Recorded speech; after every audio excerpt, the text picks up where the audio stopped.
Hello and welcome to BrittanyRest.com.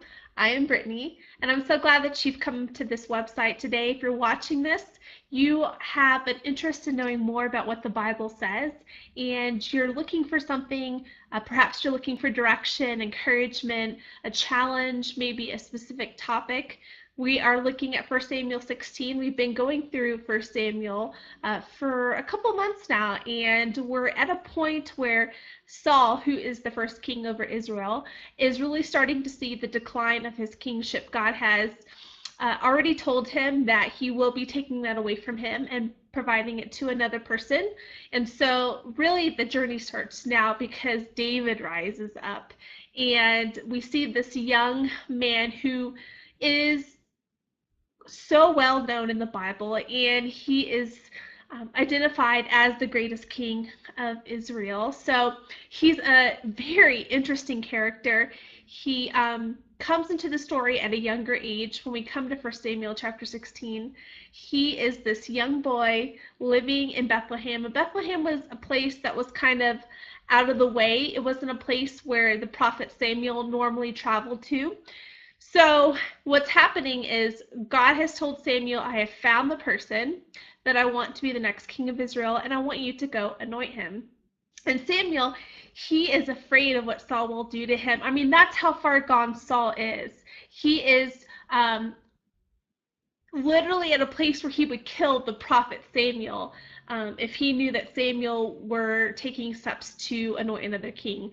So he expresses that to God. God says that, go and let them know that you're just doing a sacrifice. So Samuel goes to Bethlehem, and he goes to the family, the specific family whose the father is Jesse, and he has many, many sons, David being the youngest of them. And so Samuel, one by one, has the sons step up, and God says, for each one, that's not the one, that's not the one. And Samuel's thinking, oh man, the first son, he's thinking, surely this must be the next king, which he was looking at the outside appearance. And God says, I do not look at what man sees, I look on the inside. What is a man's character? So they go through all the sons, and it's none of them. So Samuel says, so is there another son? Do you have another son? And his father says, well, I have, the youngest is in the fields, and in the Message it's actually translated runt, which really shows what David was thought of by his own family. He was the youngest. He was sent out to the fields to take care of the sheep. He was kind of put off to the side and wasn't really respected, wasn't really the person that anyone else would thought would be the next king of Israel. So David comes, Saul anoints him, he ends up going to serve, Samuel anoints him, and he ends up going to serve Saul by playing music. It's a great chapter, a great story, a great beginnings, and we'll get further into that, but what I want to leave with you today is this. God will find whoever he desires to use in the most obscure places. He doesn't look at all of your achievements, what kind of family you come from, what kind of background that you have.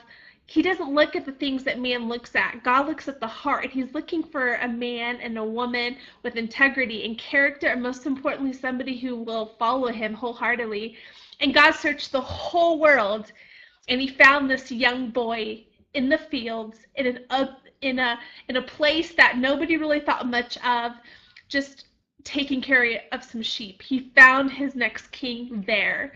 And I want to encourage you, because no matter where you might be right now, you might be in the most obscure, lonely place that you've ever been in, but know that God sees you, and God has a plan for you, and he wants to use you for something that you can't even imagine. David could not have imagined for a second that God had in store for him to be the most powerful person in the world, to be this man that people would know of for centuries later.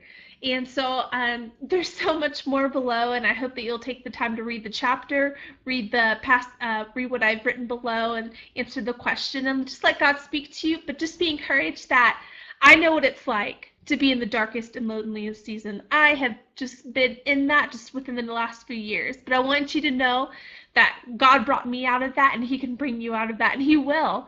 So look to him, trust in him, give your heart to him, and follow him, and watch what God does in your life.